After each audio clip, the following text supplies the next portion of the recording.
Muito bem, Filipenses capítulo 1. Eu tenho uma bola dentro e uma bola fora para contar para vocês. A bola dentro é de hoje, a bola fora... a bola dentro é de algum tempo atrás, a bola fora é de hoje. Acho que eu vou começar pela bola fora. A bola fora de... Não, vou começar pela bola dentro, vai. A bola dentro, de algum tempo atrás, foi o seguinte. Estava no casamento do Felipe. Tive o prazer de pregar lá no casamento do Felipe. E aí eu voltando de casa, peguei um Uber. Peguei o Uber voltando de casa, e o rapaz no Uber, ele me viu todo de social, e aí ele perguntou: você está vindo aonde, né? Está tudo de social aí à noite. Aí eu falei: estou vindo no casamento do meu grande amigo, estou vindo no casamento de um grande amigo. Aí ele perguntou: você fez alguma coisa lá? Você foi um padrinho, alguma coisa? Aí eu falei: sim, fui padrinho e eu tive o privilégio de dar uma mensagem lá no casamento. Aí o rapaz abaixou o volume do rádio, o rádio estava tocando uma música, ele abaixou, foi no zero assim o volume do rádio, deu uma viradinha assim para mim e falou: me conta como foi sua mensagem? Rapaz, naquela hora eu falei: Deus, e agora? Aí eu peguei e falei: claro, conto sim. Eu comecei a achar meu esboço, e enquanto eu pegava ali o meu esboço, eu comecei a pensar: eu preciso em algum momento ir para o evangelismo, preciso em algum momento falar da cruz de Cristo, preciso em algum momento falar para ele da mensagem de Jesus. Eu não quero só falar sobre casamento, igual eu falei para o Felipe e para a Ju. E aí eu comecei lá o esboço, comecei a ler para ele o meu esboço, e aí chegou no momento ali que eu falei: opa, mas o Senhor Jesus veio para salvar, e nós precisamos do Senhor Jesus. E eu comecei a conversar com aquele cara sobre a maravilhosa mensagem de salvação. E Deus me deu de bandeja assim. Ele abaixou o volume e falou: eu quero ouvir essa mensagem de Deus, me conta mais. Às vezes Deus vai dar de bandeja essas oportunidades pra gente. Agora a bola fora, de hoje, fresquinha para vocês. Nem a Cintia não sabe dessa bola fora. Estávamos voltando do Uber, estávamos vindo para cá de Uber. E aí eu tô lá no Uber, olhando minhas anotações aqui, me preparando para a pregação. Quando aí o Uber estacionou bem aqui de frente, bem aqui na porta. Quando o Uber estacionou e eu fui desceu primeiro a Cíntia, depois desceu o David. Quando eu estava descendo, eu bati o olho no chão, ali onde fica aquele copo que você põe geralmente no carro. E aí tinha um monte de cartão de visita do motorista. E o nome do motorista era não sei que lá, Evangelista. Sei lá, Tiago Evangelista. Eu não lembro do primeiro nome, mas lembro do segundo. Naquela hora eu saindo assim, olhei assim, Tiago Evangelista. Eu falei: puxa vida, que oportunidade que eu perdi. Eu vou falar sobre evangelismo e o cara chama Evangelista de sobrenome. Não era um ótimo gancho para falar do Senhor?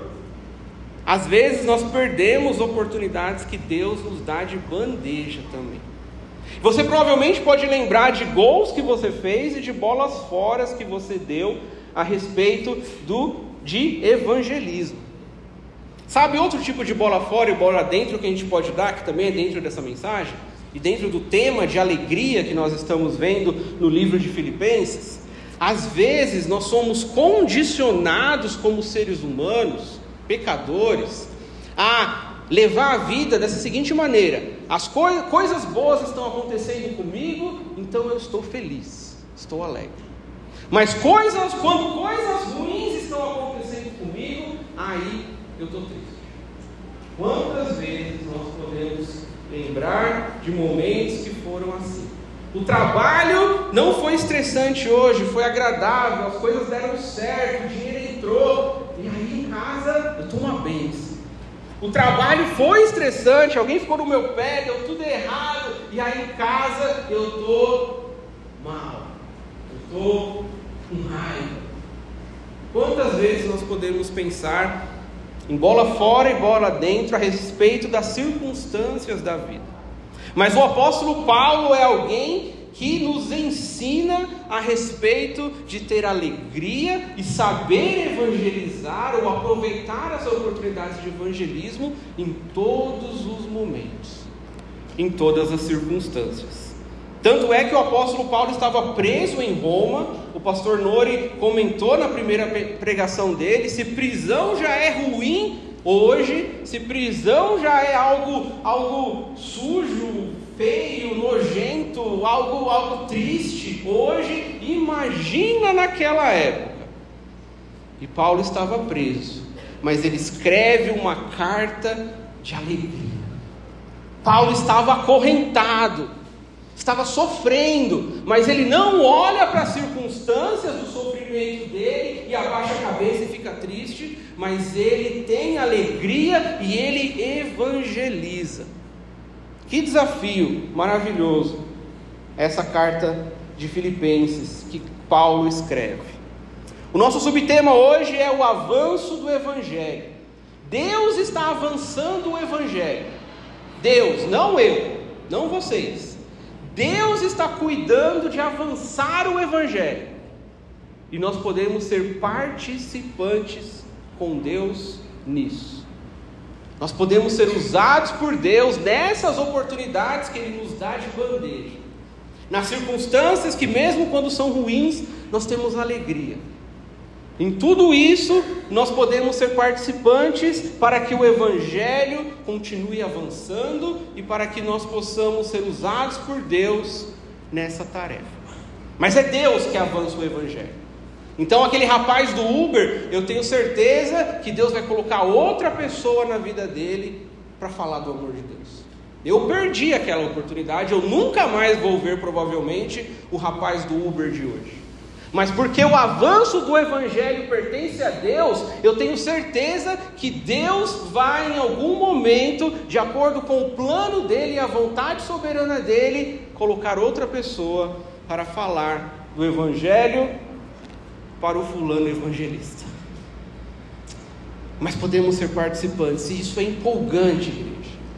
Isso é bom, isso é motivo de propósito, alegria, é entender que sou participante desse trabalho do Senhor de avançar o Evangelho. Por último, antes de ir para o nosso texto, vamos entender aqui o que é Evangelho.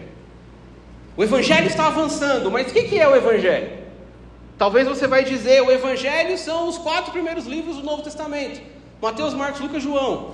Não está errado. Ali estão os evangelhos, mas evangelho é muito mais do que isso. Evangelho significa vida nova, evangelho significa boas novas. Evangelho são as boas novas de Deus para o mundo, a maravilhosa mensagem de que Jesus veio para salvar pecadores. As boas novas de Jesus, que eu sou participante em anunciar com a minha vida, com as minhas ações, com as minhas palavras. Isso é o Evangelho, a mensagem de Jesus. Não sei se dá para pôr ali atrás o versículo, se não der tudo bem, mas 1 Coríntios capítulo 15, versículo 3 e 4, fala do Evangelho. 1 Coríntios 15, 3 e 4 diz: antes de tudo vos entreguei o que também recebi, que Cristo morreu pelos nossos pecados, segundo as Escrituras. Próximo. E que foi sepultado e ressuscitou ao 3º dia, segundo as Escrituras. Creia no Senhor Jesus e você será salvo. Agora sim, Filipenses capítulo 1, versículos do 12 ao 18. Abre aí a sua Bíblia se você já não abriu, mas eu já vou começar aqui a leitura. Filipenses, falei Filipenses ou falei outra coisa? Filipenses capítulo 1, versículo do 12 ao 18. Diz assim a palavra do Senhor a partir do versículo 12. Quero ainda, irmãos, que saibam que as coisas que me aconteceram têm até contribuído para o progresso, para o avanço do Evangelho, de maneira que toda a guarda pretoriana e todos os demais sabem que estou preso por causa de Cristo. E os irmãos, em sua maioria, estimulados no Senhor por minhas algemas, ousam falar a palavra com mais coragem. Versículo 15. É verdade que alguns proclamam Cristo por inveja e rivalidade, mas outros o fazem de boa vontade. Versículo 16. Estes o fazem por amor, sabendo que estou incumbido da defesa do Evangelho.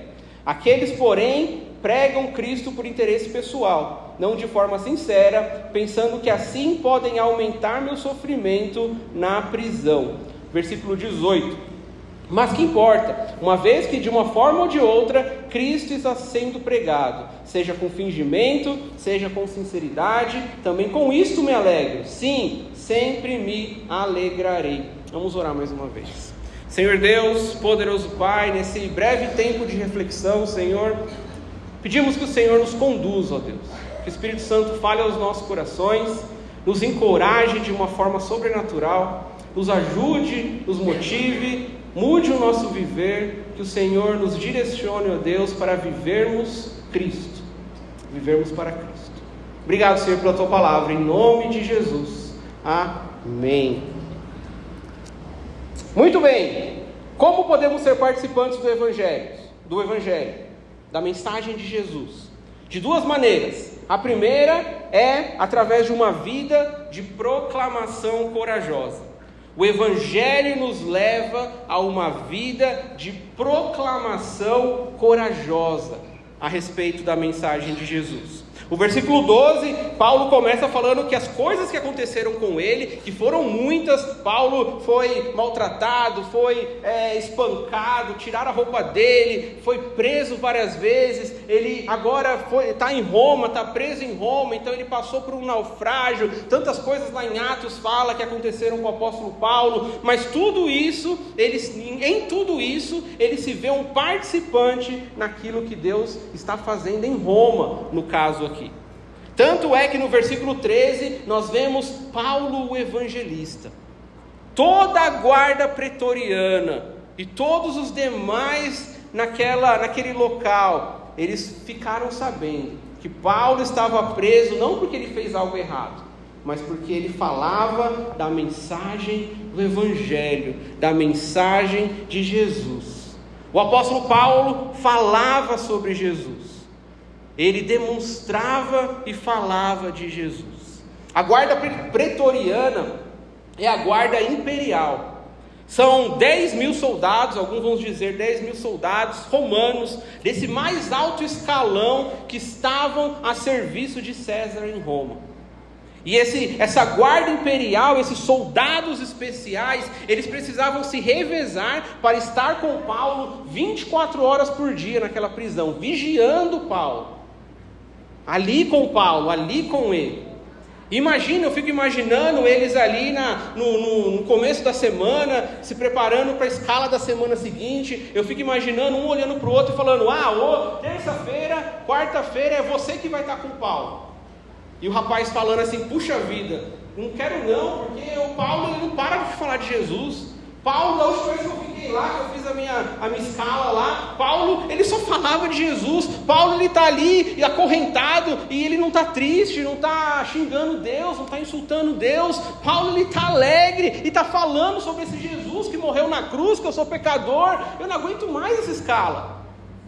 E eu fico imaginando eles conversando entre si: você voltou lá da escala com Paulo? Voltei. Ele falou de novo sobre Jesus. E eles falando entre si a respeito do Paulo na prisão que evangelizava. E eu imagino as pessoas em Roma falando: gente, os cristãos ali falando: gente, Paulo está naquela prisão e os soldados imperiais estão se convertendo. Alguns estão até entregando sua vida para Jesus. Paulo tem falado a respeito do evangelho. Quer saber? Eu vou falar também. Eu não estou preso, eu não estou acorrentado. Então eu imagino o impacto que Paulo causou em todas as regiões ao redor em que sabiam que Paulo estava preso e sabiam que Paulo estava cumprindo com coragem o seu papel de evangelizar. Paulo impactou todos ao redor, ainda que com certeza não foram todos os soldados que entregaram sua vida para Jesus, mas ele anunciou o evangelho, turno após turno, vindo soldados após soldados cuidar dele, ou estar com ele, ou maltratá-lo naquela prisão. Mas Paulo, com alegria, falava do Senhor. Onde você está, é onde Deus te colocou para o progresso do evangelho, para ser participante do progresso do evangelho. Seu trabalho é um local de evangelismo. Sua faculdade também pode ser um local para o progresso do Evangelho. Sua escola é um local em que você pode falar do Senhor Jesus. O jeito que você se comporta nesses lugares conta muito. O que você faz nos lugares que você vai conta muito, se você quiser ser participante da obra de salvação que Deus tem nesse mundo. Agora, não é para você perder o emprego, tá bom? Deixa eu dar um breve adendo aqui. Não é para você, não, porque Paulo evangelizava todo o tempo, então eu vou ser um completo ignorante e vou ficar lá no meu chefe. Aceita Jesus, e Jesus é salvação, e Jesus perdoa seus pecados, e você é pecador, hein, chefe? E todo o tempo lá enchendo o saco do seu chefe. Não dá, aí é difícil. Você pode ser o quê? Demitido, facilmente. Ou então, você está lá, tem uma tarefa, você precisa empilhar caixas, sei lá, qualquer coisa do tipo, e ao invés de empilhar as caixas, você está, em vez de fazer o trabalho que ele mandou, você está lá evangelizando alguém. Mas eu estou evangelizando, mas era para trabalhar. Ou então você tem lá um projeto de um grande cliente, você vai fazer um PowerPoint daquele projeto, e lá no último slide você coloca, Jesus te ama. Já pensou? Aí o cliente olha aquilo, o seu chefe olha aquilo. Também não é o momento. Mas ore por coragem mesmo assim, por exemplo, no seu trabalho. Ore por oportunidades de Deus, de bandeja ou não. Oportunidades que você vai entrar com o assunto, mas com sabedoria. Ore por sabedoria, para usar os momentos apropriados dentro, por exemplo, do mercado de trabalho. Peça a Deus por circunstâncias, momentos. E nas circunstâncias adversas, proclame Jesus, proclame o Evangelho. Essa coragem que nós devemos ter de anunciar, ela também é uma coragem que não deve, porém, nos levar a um espírito de rivalidade entre nós. Quantos você já evangelizou? Eu evangelizei 5, e você essa semana? E começar ali uma rivalidade entre nós. Paulo remete a um tipo de rivalidade nos versículos 15 ao 18 do texto que a gente acabou de ler. Paulo diz que alguns estavam pregando Cristo certinho, pregando o Senhor Jesus, mas com uma motivação errada, uma motivação ruim. Já existia ali rixa entre igrejas, digamos assim, disputa entre membros, disputa entre crentes, digamos assim. Gente que invejava Paulo, gente que queria que Paulo se desse mal mesmo, gente que queria que Paulo fosse acorrentado e sofresse mesmo. Infelizmente, existiam pessoas assim. O nosso objetivo principal não é, irmãos, avançar a IBVM, em primeiro lugar. É lógico que nós estamos aqui para promover a Igreja Batista Vida Nova como uma igreja acolhedora, uma igreja que prega a palavra de Deus. É claro que nós estamos aqui para promover a nossa igreja, mas não de forma primária. Porque se a gente fizer isso de forma primária, nós vamos fazer como esse povo aqui que Paulo menciona, que pregavam a Cristo, mas com uma motivação errada. Nós vamos ter rivalidade entre igrejas até. Deixa eu ver lá, quantos irmãos teve em Diadema esse domingo? Teve 60 irmãos na igreja de Diadema. Nossa, mas na nossa teve 90. Olha só. Mas a igreja X perdeu o pastor, está sem pastor. Bem feito para eles. Mereciam isso. Mas a igreja Y está com tal dificuldade. Ainda bem que não é a gente. Toma isso aí, é isso aí mesmo. Ou, as nossas finanças estão maravilhosas. Olha como a outra igreja está sofrendo. Ou o contrário. Vamos combinar uma coisa? Nós vamos promover, primariamente, principalmente, acima de tudo, nós vamos promover o Evangelho de Jesus Cristo. Não brigas, não divisões, não rivalidade entre pastores, pregadores, igrejas, ministérios internos. Nós vamos promover Jesus. No acampamento de adolescentes e jovens, vocês viram aqui a música, a animação da galera. No acampamento que foi uma bênção, foi maravilhoso. Eu vi Jabaquara e Diadema, 2 igrejas sendo uma só. E como foi possível fazer um acampamento bem maior, unindo as duas igrejas, sem rivalidade, ao ponto de que as pessoas provavelmente não sabiam se esse da liderança ou aquele da liderança era Jabaquara ou Diadema, não importava, era uma liderança ali, cuidando do acampamento. E como cantamos no acampamento, podemos alcançar muito mais, podemos ir muito além, juntos podemos alcançar muito mais, uma música que a gente canta aqui na igreja, juntos podemos alcançar muito mais. Versículos 19 a 26, é a nossa outra metade do texto.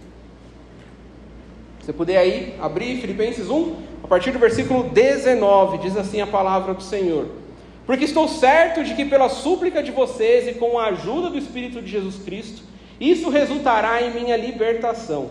Minha ardente expectativa e esperança é que em nada serei envergonhado, mas que com toda a ousadia, como sempre, também agora, Cristo será engrandecido no meu corpo, quer pela vida, quer pela morte.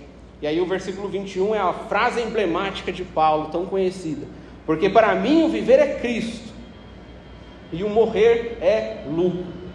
Versículo 22, entretanto, se eu continuar vivendo, poderei ainda fazer algum trabalho frutífero, assim não sei o que devo escolher. Estou cercado pelos dois lados, tendo o desejo de partir e estar com Cristo, o que é incomparavelmente melhor. Mas por causa de vocês, é mais necessário que eu continue a viver. E convencido disso, estou certo de que ficarei e permanecerei com todos vocês, para que progridam e tenham alegria na fé. Desse modo, vocês terão mais motivo para se gloriarem em Cristo Jesus, por minha causa, pela minha presença, de novo, no meio de vocês. Nós podemos ser participantes do avanço do Evangelho. Em primeiro lugar, o Evangelho nos leva a uma vida de proclamação corajosa. Por último, o Evangelho nos leva a uma vida de autoconfrontação. Porque se o Evangelho está em mim, e precisa estar em mim primeiro, para depois eu proclamá-lo, isso significa que em mim, ele está mexendo aqui. Ele está me mudando, está me desafiando. O Evangelho está fazendo alguma coisa aqui dentro. A palavra do Senhor está mexendo aqui dentro de mim. Precisa estar dentro de mim primeiro. Por isso que por isso que também precisamos nos autoconfrontar diante daquilo que o Senhor tem falado conosco. E aí eu vou fazer o seguinte, esse trecho aqui daria uma pregação de 50 minutos sozinha, esse trecho do 19 ao 26. Mas eu vou separar algumas perguntas para a nossa autoconfrontação. O Evangelho está em nós. O Senhor tem mudado a nossa vida, então vamos ver aqui algumas perguntas. E são perguntas para você não responder audivelmente, mas para você pensar aí mesmo. A primeira pergunta é: eu tenho orado? O pastor Nori falou bastante sobre oração na primeira mensagem dele. Paulo, no versículo 19, ele abre falando: eu conto com a súplica dos irmãos.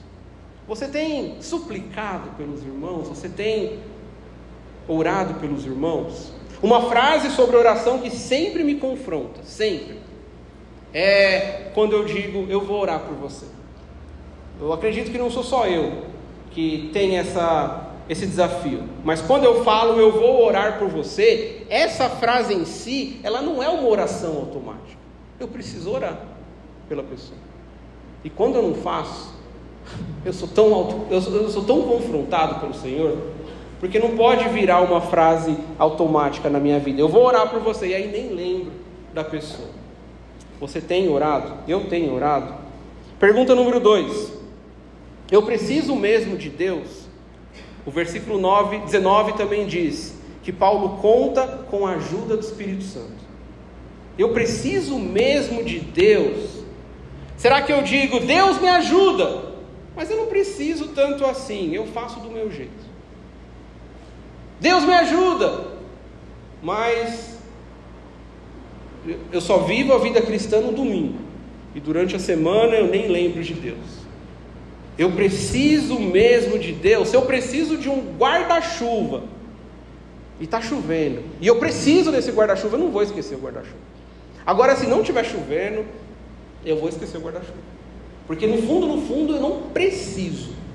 Mas se eu preciso desse guarda-chuva, eu não vou deixar de levar o guarda-chuva comigo. Você precisa mesmo de Deus ao ponto de acordar de manhã e dizer: Deus, eu preciso do Senhor. Ao ponto de, antes de uma reunião importante, falar: Deus, me ajuda nessa reunião. Eu preciso do Senhor.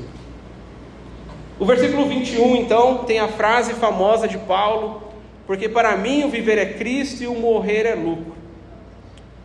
E a próxima pergunta de autoconfrontação que o Evangelho em nós nos causa, nos leva a nos confrontarmos. A terceira pergunta diz o seguinte: Jesus é minha alegria? Jesus é minha alegria? O versículo 20 tem uma palavra fantástica lá: engrandecido. Cristo seja engrandecido. Engrandecer significa maximizar, tornar gigante, que Ele cresça e eu diminua. E Paulo desenvolve isso dizendo: viver para Cristo ou morrer para Cristo, nos dois jeitos eu quero glorificar o meu Senhor. Meu desejo é viver Cristo. Viver Cristo. Morrer lucro. Viver Cristo, porque eu preciso, eu quero e eu preciso, e eu sou motivado e encorajado pelo Senhor a fazer tudo para Jesus. Viver só é bom de verdade se eu tiver Jesus comigo. Viver Cristo, porque eu quero viver para o meu Salvador. Morrer lucro, porque o morrer significa para o crente que eu completei a minha utilidade no plano maior do Senhor nessa terra. Significa que o Senhor me chamou para casa. Significa que agora o prêmio me espera. Que agora, acima de tudo, sobretudo, eu vou viver uma eternidade inteira com o meu Salvador. Então morrer é lucro para o crente. E um adendo importante aqui: Paulo não está de forma nenhuma sendo a favor do suicídio, tá bom? Quem define quando a minha história nessa vida terrena termina é Deus. Não sou eu. Não sou eu através de uma tristeza, de uma depressão, de um desapontamento ou do que for que possa te levar a um pensamento suicida. Mas enquanto vivo, respirando, e todos nós aqui assim estamos, Cristo, porque viver é Cristo. E se você tem um pensamento suicida, busque ajuda, converse com alguém, não deixe para depois. Mas Jesus é a sua alegria? Uma vez eu entrei em uma discussão com um amigo sobre, falando com os jovens, principalmente os rapazes aí, sobre videogame. A gente conversou bastante no acampamento sobre videogame, com vários jovens, foi uma bênção. E eu entrei em uma grande discussão com um amigo sobre videogame, porque eu dizia o seguinte, e eu ofendia seriamente ele ao dizer isso. Eu dizia para ele: videogame é só diversão. E eu comparava videogame a jogar bola na rua. Só diversão. E ele se ofendia, ele falava: não, de jeito nenhum. E ele colocava um propósito a mais, maior, naquela diversão. Não, porque videogame é superação, é desafio, é prazer, é realização, é arte, é a oitava maravilha do mundo, é isso e aquilo outro, e ele prezava aquilo acima de tudo, era o propósito de vida daquela pessoa. E aí acaba se tornando desesperadora a vida, porque a morte me tira o videogame. Entende o que eu quero dizer? Se o meu chão ali é a minha família, os meus animais, a minha profissão, o sucesso, o cargo, se aquilo é o primário, mais importante, o absoluto, que a minha vida é baseada, se eu perco aquilo, minha vida acabou. Eu perdi aquela pessoa, e agora eu estou sem chão nenhum, acabou tudo para mim, tudo. Por isso que viver Cristo, morrer lucro. Porque é a Ele que eu preciso me apegar. Vai ser doloroso, vai ser desesperador, vai ser triste, você vai chorar por perder algo que você ama. Vai, claro que vai, é normal, faz parte. Mas não será o fim da linha se Jesus for essa pessoa para você. Se Jesus for vida para você e lucro de morte. Uma última pergunta. Eu perdoo pessoas? Eu perdoo pessoas? Porque Paulo, ele olha para um relacionamento vertical com Deus e Jesus é tudo para ele. Que desafio Paulo traz para a nossa vida? Jesus é o motivo de eu viver. Mas Paulo olha também para o horizontal e ele diz lá no versículo 24, que por causa de vocês é mais necessário que eu continue a viver. Ele olha no horizontal e ele fala, por causa de vocês. Ele olha para os outros, ele olha para as pessoas, ele olha para a tarefa dele de impactar vidas. Isso é importante para Paulo. Ele olha para o horizontal, e no horizontal eu preciso perdoar pessoas, senão eu vou ter uma estrada toda esburacada horizontalmente, porque tem um monte de buraco ali, porque eu não perdoo pessoas. Eu perdoo pessoas, ou minha estrada é toda esburacada? Eu perdoo pessoas porque viver Cristo e por causa das pessoas, vertical e horizontal, eu estou aqui para servir o meu Senhor e abençoar pessoas. Eu estou aqui para ver as pessoas glorificarem a Cristo, como diz o versículo 26. Considerações finais. Tenho 4 minutos. Rápidas considerações finais. A morte não é lucro nenhum para quem rejeita o Salvador. A morte não é lucro nenhum para quem rejeita o Salvador. Você precisa colocar a sua fé em Jesus. Não há outro nome, não há outro sacrifício, senão o que Jesus já fez na cruz, por mim e por você. Sem Cristo, a morte é tudo menos lucro. 2. Precisamos proclamar Jesus. Ele é a notícia maravilhosa de dentro para fora. Tem que transformar a sua vida. Tem que estar aqui constantemente transformando a sua vida, de dentro para fora. Esse é um trabalho que Deus nos deu, que tem prazo de validade, inclusive. Não será mais necessário na eternidade evangelizar ninguém, proclamar no sentido de salvação para ninguém. Não será mais necessário. É somente aqui nessa vida que Deus nos dá essas oportunidades de participarmos do avanço do Evangelho. E por último, meu desejo de viver deve ser, acima de tudo, um desejo de viver para Jesus.